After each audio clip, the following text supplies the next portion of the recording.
Salam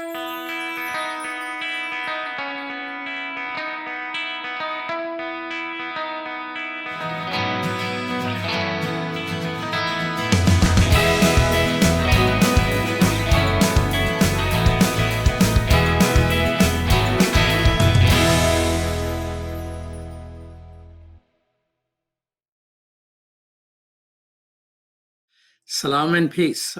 This is Imam Malik Mujahid, and you're watching Muslim Network TV. Muslim Network TV is 24/7 on Galaxy 19 satellite, covering the whole United States, Canada, and Mexico. We're also on OTT devices like Apple TV, Amazon Fire TV, Roku. You can download our app also on Android and iPhone, or watch us on YouTube. If you are into watching YouTube, remember to subscribe. We have been talking for the last few days about the rise of white supremacy and those groups, and Trump and January 6th, what happened there. But today we will go a little deeper, and to help us go deep, we have a scholar who has studied Tea Party and how Tea Party influenced the Republican Party. Now we wonder if there's going to be a Trump party, or Tea Party is going to rise, or there are going to be different factions of the Conservative Party. To discuss with us these things today with us is Professor Rachel Blum. Welcome to Muslim Network TV. Thanks for having me. Okay. So Rachel Blum is assistant professor at the Department of Political Science at the University of Oklahoma. How you ended up in Oklahoma from Georgetown? Well, the academic job market in the US is tough. So you go where the jobs are. I went to Ohio first, and then now I'm in Oklahoma. So I just, go where they send me, essentially. Well, from one political scientist who went to University of Chicago to you, all sympathies. Thank you. A while ago that political scientists will have to struggle in what type of professions they get into. But you're in a right profession now, and you have been researching a phenomena. Are there many people who have studied Tea Party?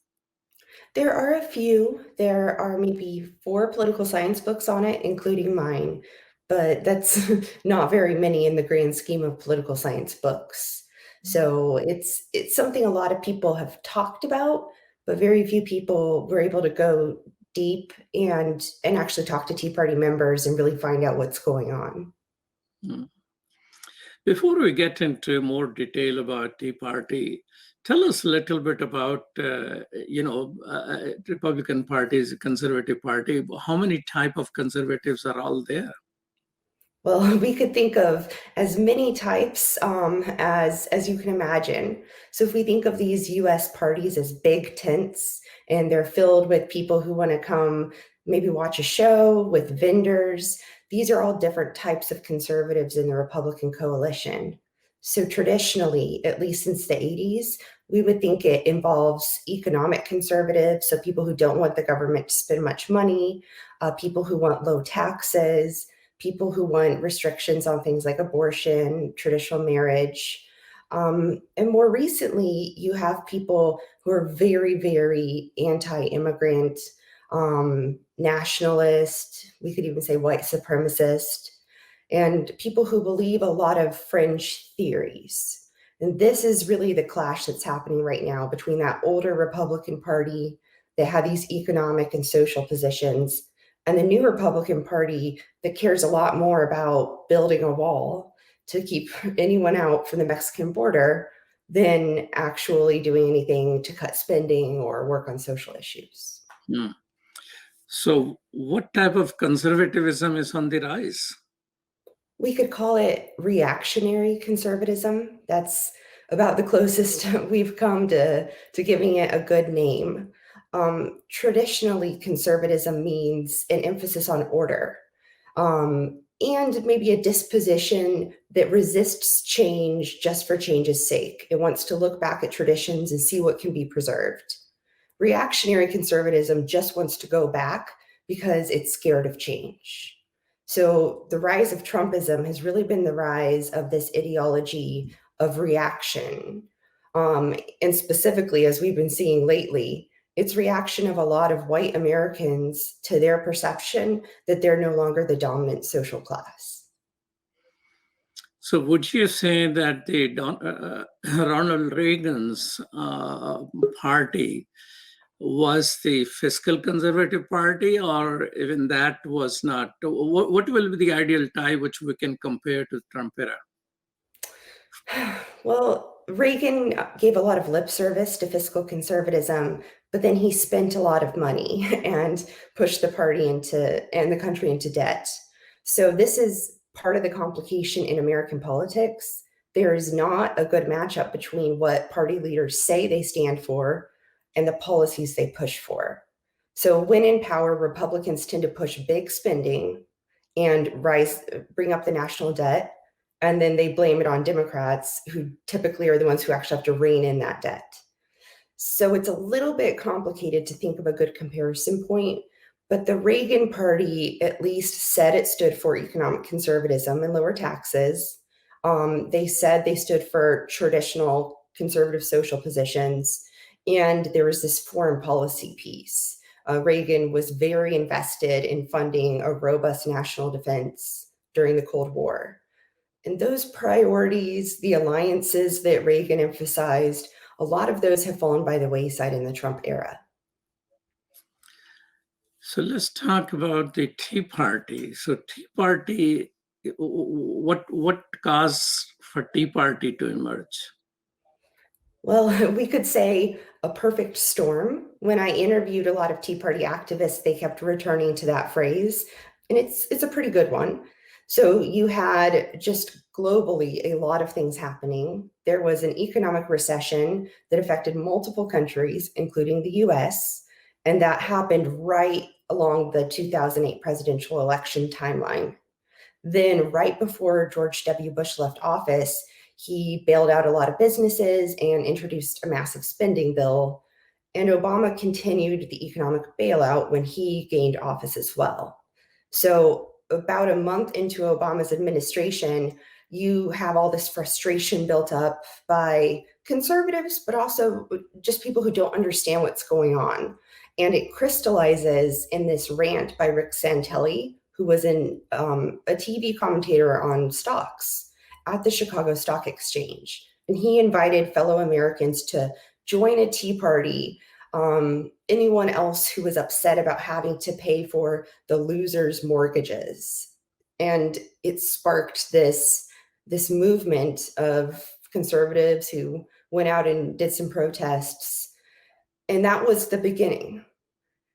It later, within a year, morphed into something much more powerful and organized, something we might call a faction, where they were not just marching in the streets, but they were having meetings and they were running candidates against Republican candidates in elections, all the way from a little town's mayor to Congress.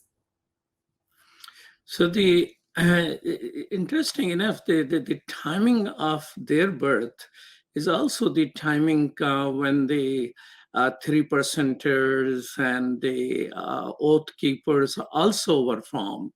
So what was that phenomena which gave birth to a purely political expression and also an expression of militancy? Well, to understand that, we have to understand where the Tea Party fits with the Republican Party.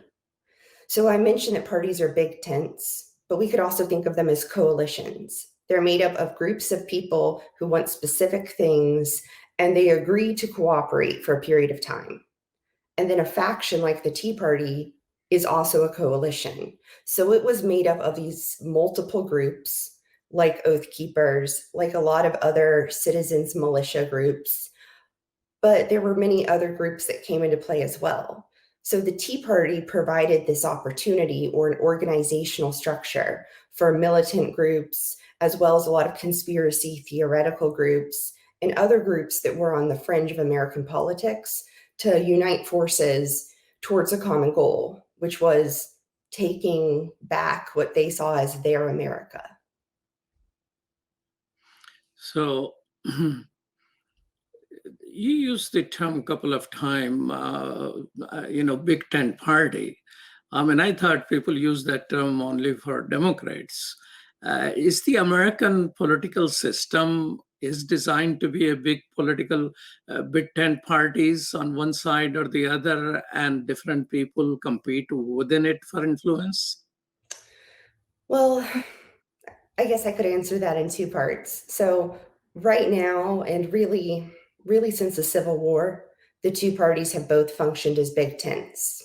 And what that means is that you have all these viewpoints in one country, and they've tried to organize it into two general groups. But that's not necessarily the way that America's founders envisioned the system working. Back in the 1700s, there wasn't a concept of party like we have today. The closest they had was this idea of a faction, which was a group that could even be a minority of the number of citizens, but that had a very particular interest that would undermine the interest of the rest of the country. And that was about all they could think of because they'd never experienced parties. Political parties like we know them, mass parties, didn't arise until right before or around the time of the Civil War. And it was largely to make sure that there was more organization and to make it easier to run for office. And there ends up being two of them, and that is a quirk of American institutions, which the founders didn't really think about when they drafted the Constitution. But in every type of election in this country, you have a winner takes all system. So if you want to run for Congress in a seat in Oklahoma, you have to beat someone else or several someone else's, but there is only one person who can win that district. And when you only have one person who can win, inevitably you end up with two sides because everyone realizes at some point they have to put their lot behind one side or the other side. So that plus the Electoral College create a system where there can really only be two viable party organizations. So, as you see the factions within the party trying to gain influence, by and large, would you say the dominant faction which you're trying to control will be two or three? It really depends. Sometimes there aren't dominant factions at all. There are some voices who say, hey, our policy needs more attention, but they don't try to hurt their own party to get that.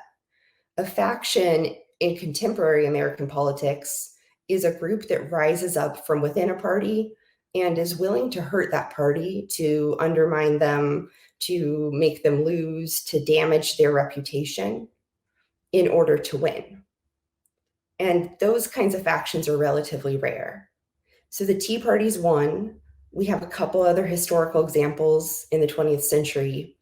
And then on the left, we do have this Democratic Socialist faction, but their willingness to undermine their own party is limited.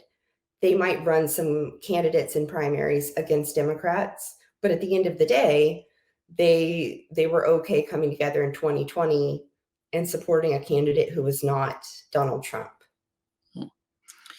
So, so now, would you say Tea Party still exists?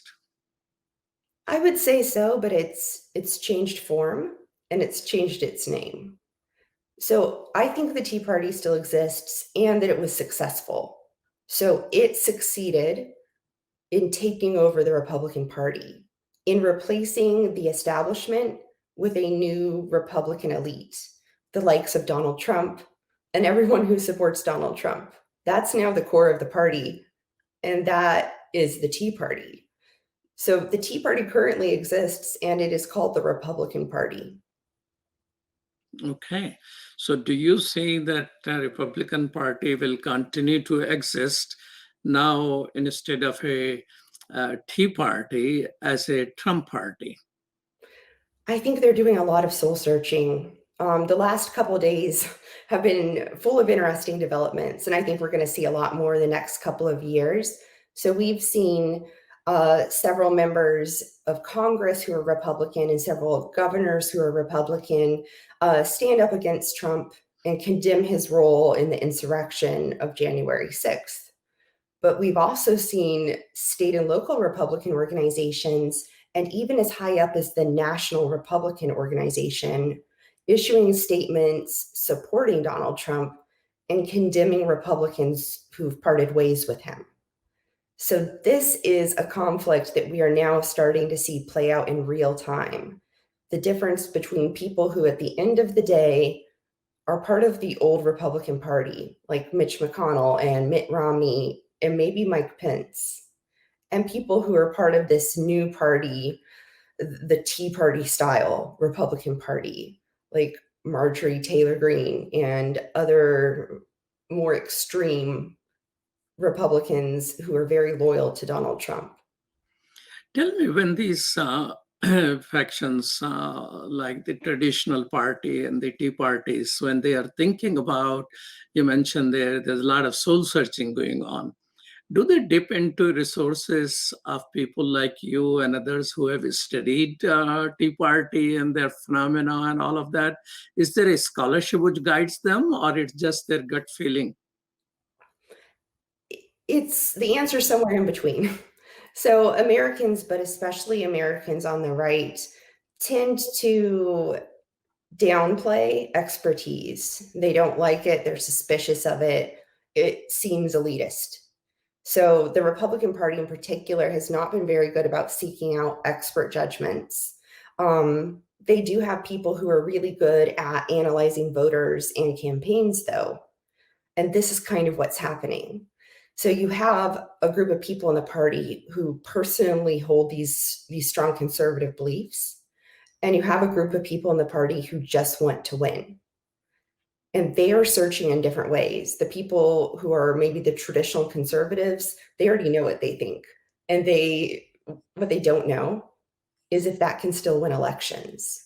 So what the Republican Party is probably going to do now is a lot of public opinion polling, a lot of focus group discussion, and running research on what they think will help them win in 2 years, in 4 years, and so on. You're watching Muslim Network TV. This is Imam Malik Mujahid. I'm talking Professor Rachel Blum about Tea Party and transformation of Republican Party. We'll be right back after these messages.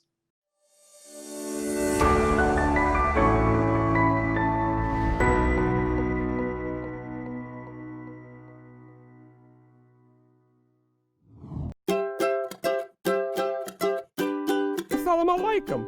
My name is Adam. You remember me? I appeared in so many episodes that Sound Vision has put on the market. No matter what. Hey, what's happening? Hey, oh, sorry. Lockdown is what it is. Well, continuing here. In this lockdown, Sound Vision never stops thinking about you, the viewer. We'll have to get back into production again, online and inline. Everybody in their own space, even me. Although I'm stuck with Lanisa. Salam! Salam! Salam! I know, you were shocked too. Well, let me continue. This is what I was going to say. Salam! Salam! Salam! Cut! Cut! Cut! Finally, I get my own screen time again. Thank God. And so we invested in new equipment to bring you even better production with new songs and new singers and animations. Well, here are a few clips.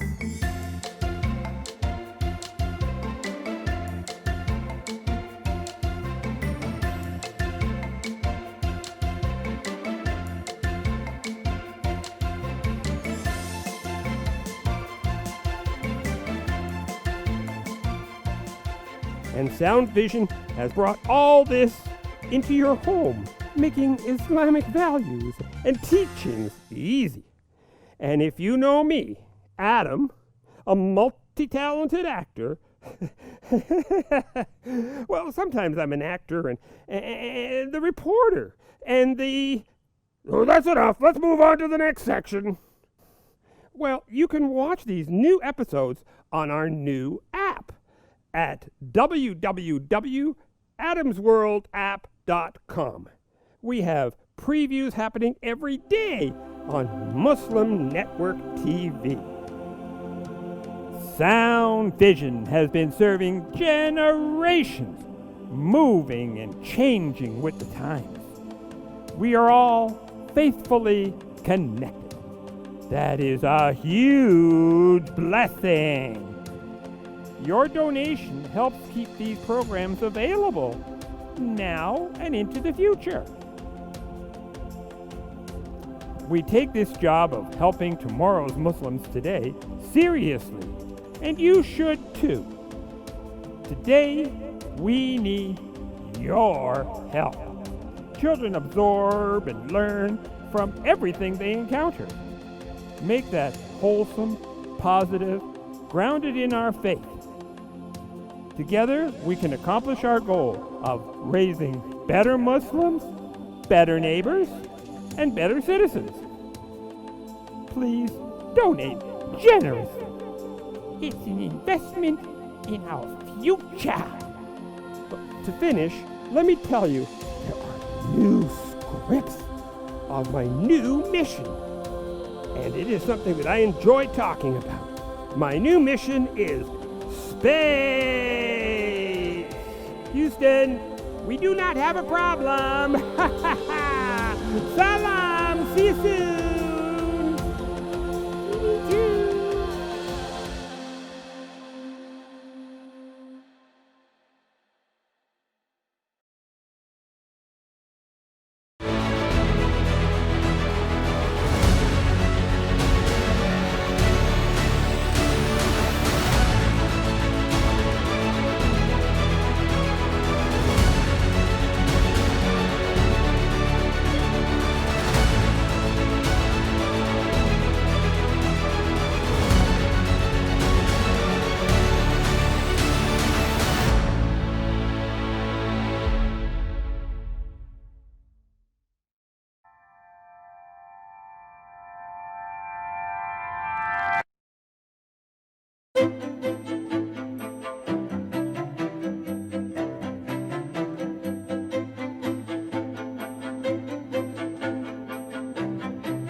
Welcome back to Muslim Network TV. This is Imam Malik Mujahid talking with Professor Blum. Let's go in the history a little bit of Tea Party. Why the name Tea Party was chosen? I know there are maybe some audience who have no idea why it is Tea Party. So give us some history there. Well, the name Tea Party has two meanings. The first one is historical. During the American Revolution in 1776, there was a group of American patriots who went onto a British vessel, a ship outside of Boston, and dumped the cargo, which was tea, overboard, just kind of an act of protest. So part of it is that Tea Partiers are hearkening back to that act of protest, which at the time was considered somewhat of an insurrection, a riot, the kinds of things that we're seeing more of now. But back then it just involved tea going in the ocean. The other sense of the word Tea Party is an acronym. So TEA, to the Contemporary Tea Party, stands for taxed enough already. Hmm. And that gets to what they claimed their mission was at the beginning, not raising their taxes to pay for the bailout. That's interesting. So, so when Tea Party is essentially controlling the Republican Party, the moderate faction or the earlier or the older people faction, are they congregating as a faction somewhere? It's hard to know. There does seem to be discussion happening. It's certain that there's closed door discussion going on in the Senate right now, possibly some in the House. We probably won't ever know what happened or who said what. I think there are people in the Republican Party who are really hoping there's a way forward. But what we've seen more of are defections or retirements. So a lot of Republicans who stand for traditional conservatism became never Trumpers. Some of them even started a project called the Lincoln Project, which essentially ran ads against Donald Trump in this election cycle, saying that the Republican Party needed to return to the party of Lincoln. Then there are a lot of people who were traditional Republicans who've come out against Trump and then announced their retirement. Essentially, they thought what they did was political suicide and they did it anyways. But what that leaves us with are a lot of representatives who don't have any desire to question Trump. So that's kind of the problem right now. The people who disagree with Trump have removed themselves from power. The people who agree with Trump have actively sought power. How Tea Party contributed to the rise of President Trump? Was President Trump a member of the Tea Party? He wasn't a member of it per se, because it wasn't really a membership organization. It was, as I've said, a faction, which means that it existed anywhere the Republican Party existed. So you could find them in a state or local party meeting. You could find them at the Republican National Convention. And they had spent, by the time Donald Trump becomes a candidate, about 7 years clamoring for someone to drain the swamp, clamoring for someone to make America great again, pushing against what they thought was the liberal mainstream media, pushing against immigration, essentially saying all the things that Trump turned into a presidential bid. Now, did Trump consciously draw from the Tea Party? It's hard to say, but a lot of his advisors had ties to the Tea Party. And you could certainly say that the Tea Party tilled the soil. They created a fertile audience or landing ground for his message. And some of those people probably became the speechwriter and the policy deliberations and things like that. So what were their success strategies of Tea Party? I mean, taking over a major party in this country required quite a bit of thinking, some strategies, and probably some money. So how it all came about, this revolution? Well, as you say, there were these different parts that made it work. So early on, they had a lot of money from libertarian organizations founded or funded by the Koch brothers, which is a very wealthy family in the United States. And these libertarian organizations really wanted to turn the Republican Party into a fiscal conservative party. And they knew it wasn't. And they thought this was their chance to finally push them in that direction. And they dumped a ton of money into advertising the Tea Party in its first year, to organizing protests. They gave resources to local group leaders to teach them how to start local groups. And then the local people did start these groups, and it turned out they didn't really care about fiscal conservatism. They cared more about immigration or conspiracy theories than about cutting government spending. So they wanted the government to keep their hands off their Medicare, which was a kind of famous sign. A Tea Partier saying, stop spending money except for on the things that you spend money on that I benefit from. And Medicare famously is this health insurance for older Americans, and most Tea Partiers were older. So there was this tension in the movement between what they said they wanted and what they started pursuing. And that is when the funders dropped out. The Koch brothers said, this isn't what we thought it was. But by that point, the Tea Party had already started to work its way into state, local, and national Republican organizations. And this is kind of the little known secret in American politics. The local parties and the state parties are much more powerful than the national party.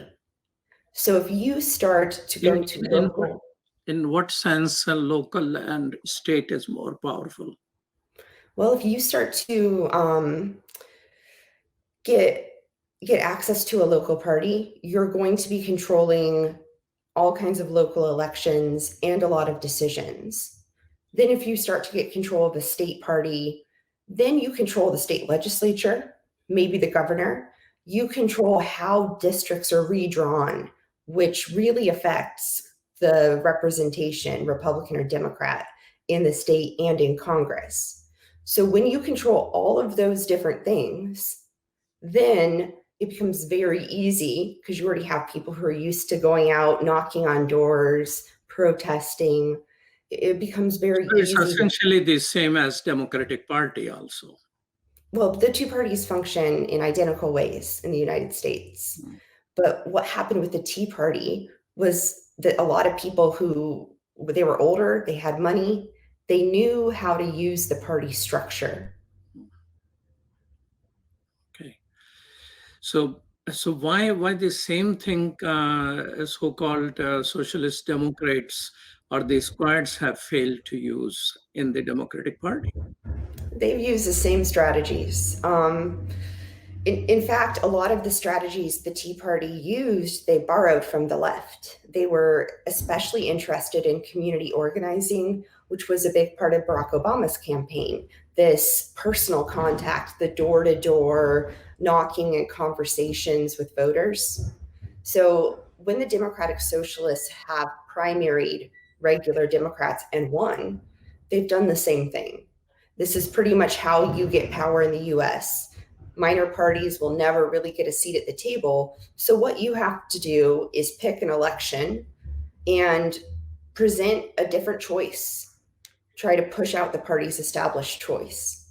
And that is one of the more successful strategies that we've seen in contemporary parties in the US on both sides.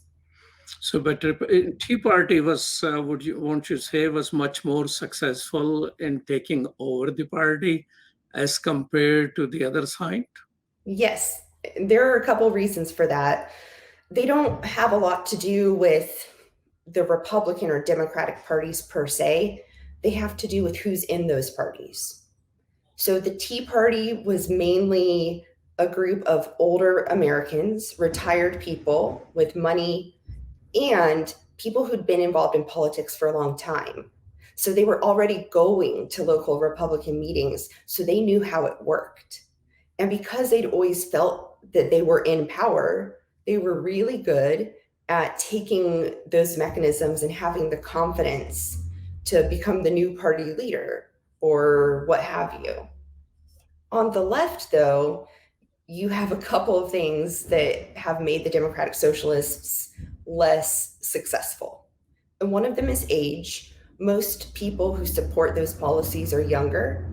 So that means they have less time, they have less money, and they have less experience. So they aren't as good or as able at getting local party leadership positions. And then there are a couple of other factors in the Democratic Party. Traditionally, at least since the 70s, that coalition has been made up of people who are underrepresented, people who have never had access to power, economic, social, or political. So they are much less, I think, confident about trying to take over their party's structures. Now, these aren't necessary characteristics. It's totally possible in 15 years, when we have demographic changes, that the two parties will operate very differently. But in our current landscape, That's why the Democratic Socialists just haven't been as effective at organizing and taking over the party. So do you think the Democratic Socialist faction will, who are younger, more, college graduates probably will benefit from reading, from your reading of the Tea Party and their techniques? I think so. I think if some of them are starting to understand this. If more of them understood how to push the party, then probably they'd be a little bit more successful.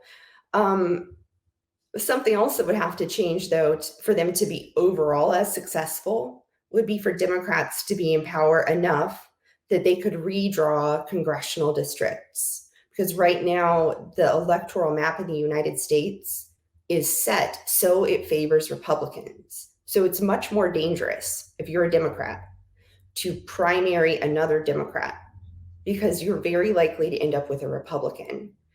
And a lot of Democratic Socialists, as much as they might be frustrated with moderate Democrats, prefer moderate Democrats winning to a far-right Republican winning. And tell me this. There was, let me ask you a small question before I go to a bigger one. How did Tea Party graduated to the white supremacist militias, or they are two different things? I think they're closely related. These militia groups, some of them existed when the Tea Party existed, and they were very closely connected. I know this because I've done this extensive analysis of Tea Party groups' websites, because each local group had its own website, and that was how they were getting information out. Now, some of them use Facebook and Twitter, but more often than not, they would have someone set up a little website and post their meetings on it. And they posted links to other organizations that they called friendly or like-minded. And frequently, this was groups like the Oath Keepers, a ton of other citizen militia kind of groups. Some groups we now very much know are white supremacy groups. A lot of groups that protested immigration of any sort, that were Islamophobic, that believed in climate conspiracy theories, and the list goes on. So the white supremacy, the militia we see now, that was part and parcel of the Tea Party. Since the Tea Party's become more mainstream, it's given those groups more oxygen and more of what they feel is permission to organize publicly. So, Professor Blum, did you notice what you just said? That Tea Party is the Republican Party, and you're saying their websites were well connected with the white supremacists. So you're saying white supremacists at this moment form the core of the Republican Party. I think that's true. And I think a lot of Republicans in the last 2 or 3 weeks have woken up and seen that for the first time, and they're not sure what they're going to do about it. Some of them aren't that concerned. So we should not be just concerned about January 6th. We have a bigger problem here. Yes, it existed before January 6th. It's not going to go away now that a Democratic president, who these groups believe was fraudulently elected, is in office.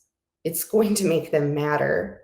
They're going to keep organizing, and they're probably going to view these pushes from the FBI and federal law enforcement to crack down as things that make them martyrs. So it might make the cause stronger, even if it goes underground. Revolutionary movement do benefit from martyrs thoroughly. So if there is a blood in there, then people are just going to. You're watching Muslim Network TV. This is Imam Malik Mujahid. I'm talking with Professor Rachel Blum, whose book on Tea Party is among the very few studies of the influence of Tea Party, which has taken over the Republican Party, essentially. We'll be right back after these messages.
My wife, who she's a professor at the University of Cincinnati, who's Catholic, and by her watching and listening to our 3-year-old son watch Adam's World, she ended up taking Kalima Shahada. She embraced Islam because she learned so much about Islam and the other prophets. It really affected our life in a great way, and because of Sound Vision and Adam's World, we're Muslims. I took my Shahada 15 years ago, and I actually am from a rural part of Ohio. And so I found the catalog for Sound Vision, and I ordered the tapes and the CDs and the books, and I used those, and especially for my little daughter, that's how we basically learned our Islam, and Islam entered our hearts through the wonderful works of Sound Vision. Okay, assalamu alaikum, brother. I just want you to know that I love the Sound Vision website, that a lot of times when I'm looking for information, especially as it relates to homelessness, domestic violence, and women issues, I go to that website, and then I see what you've written, and then I copy and paste it, and spread the word, because the wisdom is there, so I can't do any better than what Sound Vision has already done. Sound Vision is our survival guide. It is the organization that provides skills for Muslims how to survive and thrive in this community here in the U.S. Assalamu alaikum, my name is Anam, I'm in 11th grade, and I grew up with Adam's World, and what it taught me was unity, respect, and love for the Muslim Ummah. Adam's World is the greatest show ever made. Take me to the Kaaba, man. I love that puppet.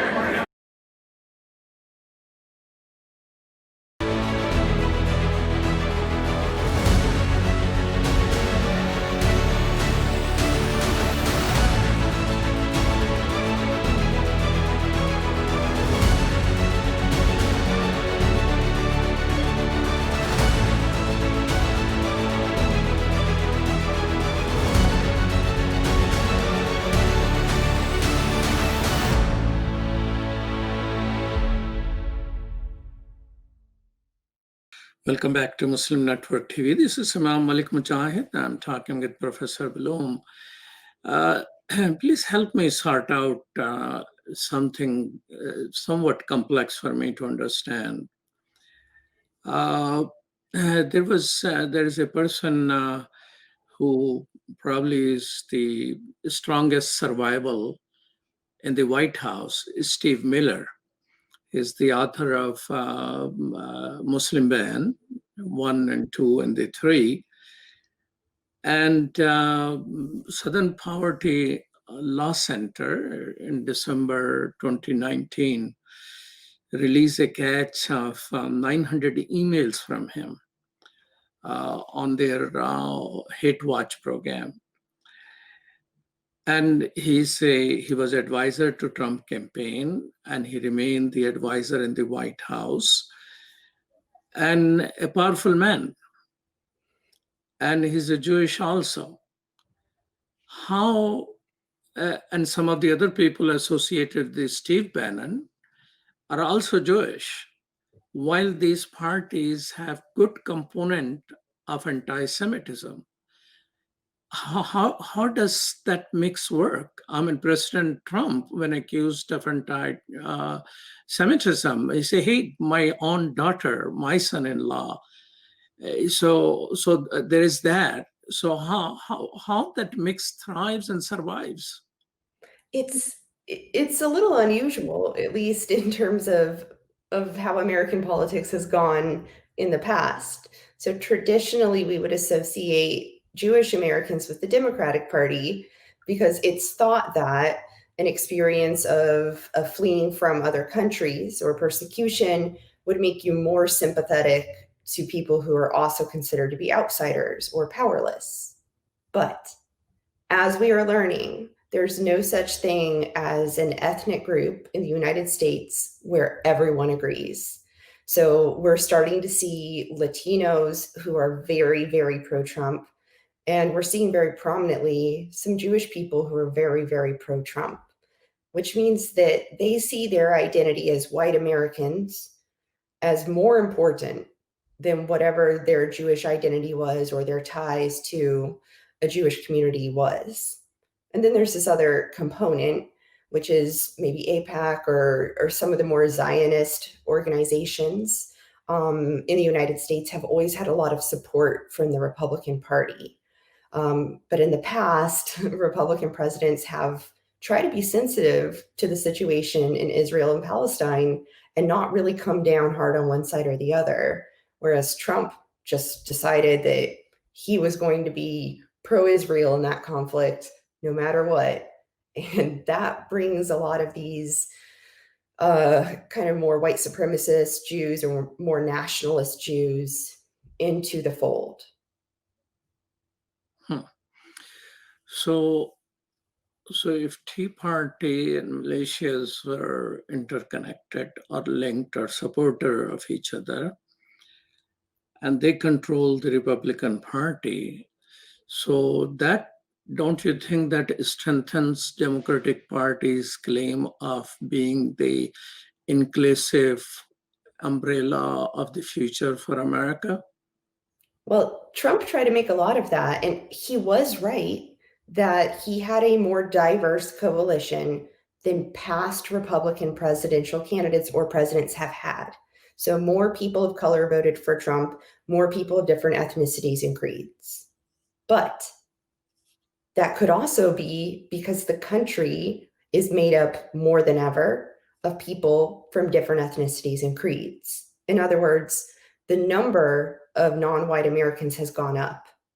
So that means in order to win any election, Trump would have to win a larger margin of non-white Americans. And that makes it pretty fascinating because I think for a while, a lot of American pundits tried to believe that as a younger generation or a more diverse generation took over the country, that they would just automatically be liberal or automatically be inclusive. And it turns out that this kind of sense of being threatened or victimhood or what have you transcends some of those lines, that there's more diversity within different ethnic groups than we previously acknowledged. Yes, and as compared to 2016 to 2020, President Trump, embodiment of Tea Party or dominant faction of the Republican Party, it has substantial growth among the minorities. Mm-hmm. So that take me to that phenomena of which I think initially was known as anti-Semitic Jew, and now I think is sort of a anti-Latino or anti-Muslim type of thing also, that who are more than willing to tolerate certain things. For what reason? I mean, has somebody studied this particular phenomena? I mean, these percentage increase which President Trump, despite all his rhetoric and positioning, has acquired. I know people have studied anti-women women, and that became a big thing after 2016. The number of Republican females who really hated Hillary Clinton and who wouldn't vote for her. I'm not sure if there's any research yet on these other kind of, you might say, betrayals of someone's identity, of why they happened. But we do know a couple of things. We know that the Trump campaign tried really, really hard to message to these communities. So in Florida, the Trump campaign hit a lot of Latino communities, especially communities where there were people who fled from communism, like Cuban Americans, with these false messages about socialism, essentially trying to convince them that if Biden won, they would end up in Fidel Castro's Cuba again. That was scary to a lot of people, understandably. And the Trump campaign does this, or did this, with all these different ethnic groups, trying to find a message that could do what Trump was best at, which was dividing people who previously weren't focusing on their divisions. So that's part of it. Sort of a micro campaign aimed at particular audience. Exactly. Which, yeah, ironically, because Muslim, 10% supported Trump in 2016. This time 30%. And when I talked to some of them, They were saying that he didn't go to war as Obama was going to war, and he was not using drones to go around attacking all people as Obama was doing. And I said, really? So this was so it's probably micro messaging to cut off, shave a little support here and little support there.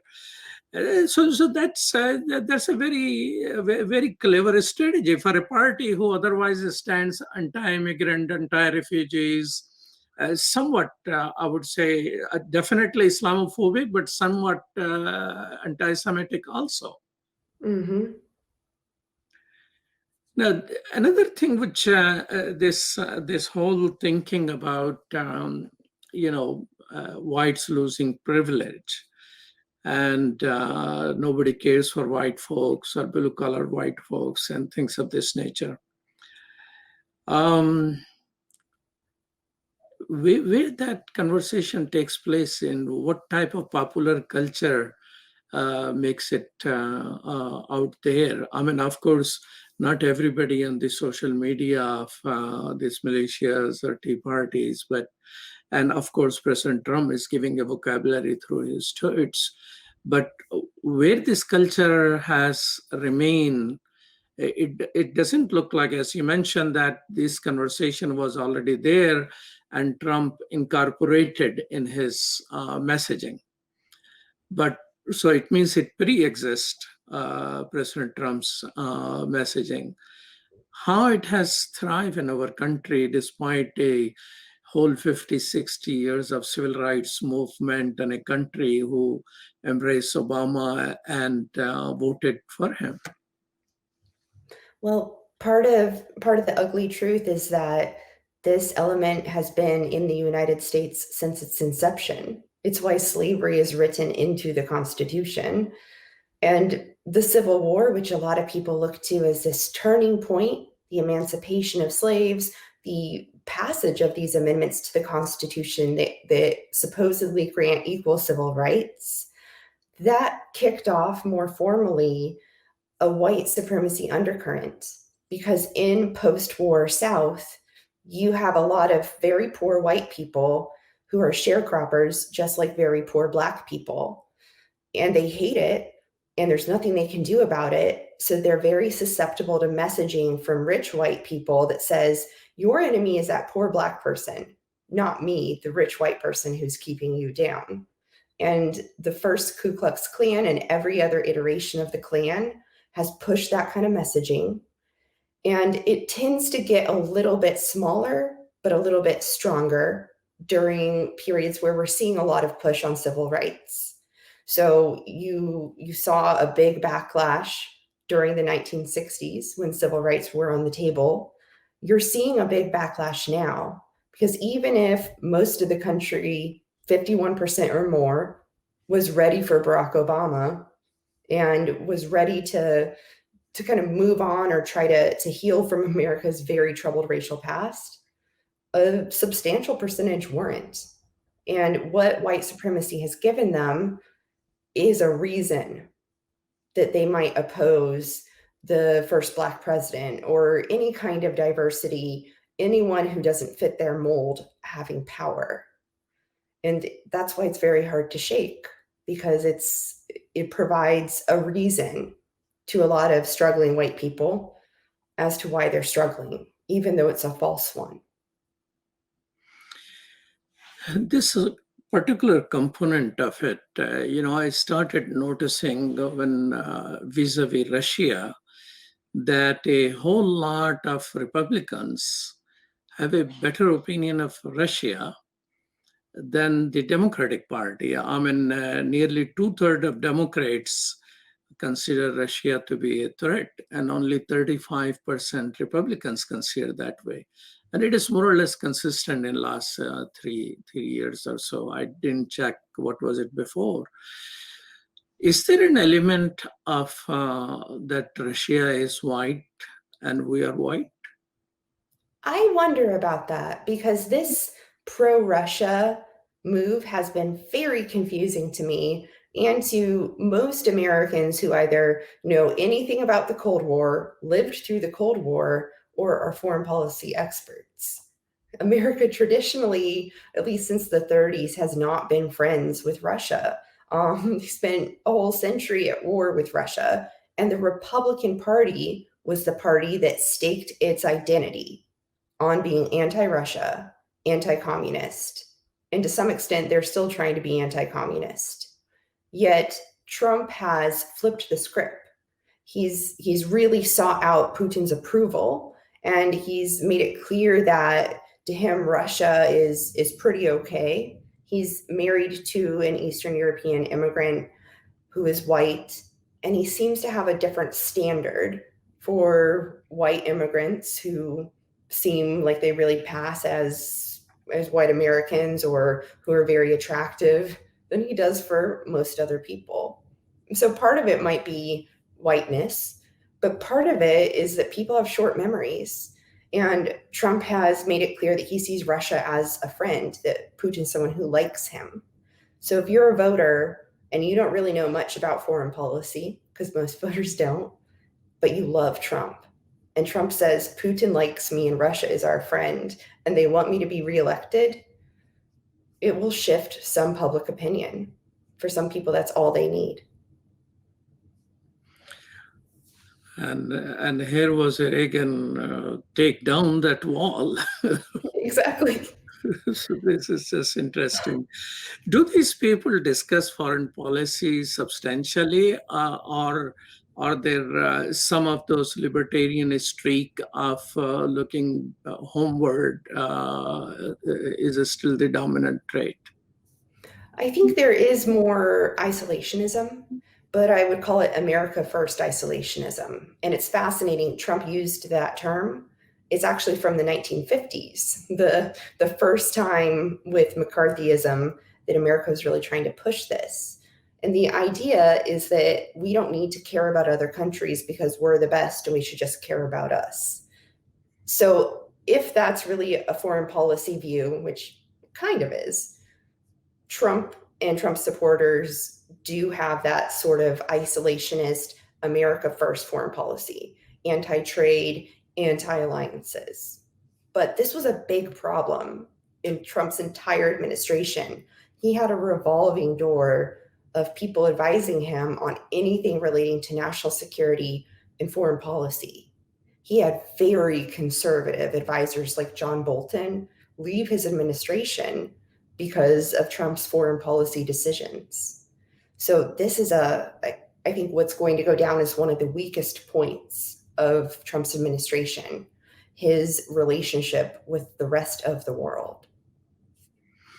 Well, thank you so much. You have been very helpful in, at least for me, and I hope for our people watching you on this show. Thank you so much. Well, thank you. It's my pleasure.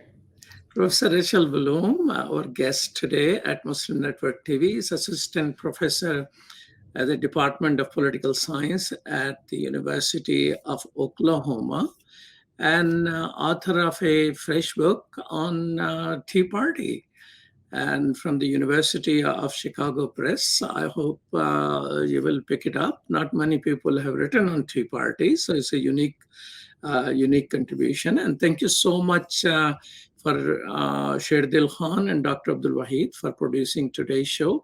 And thank you for watching. Muslim Network TV is there 24/7 on Galaxy 19 satellite, covering the whole country, and Apple TV, Amazon, Fire TV, Roku. Download our app, or if you are used to watching everything on YouTube, do subscribe when you watch. Thank you. Peace and salam.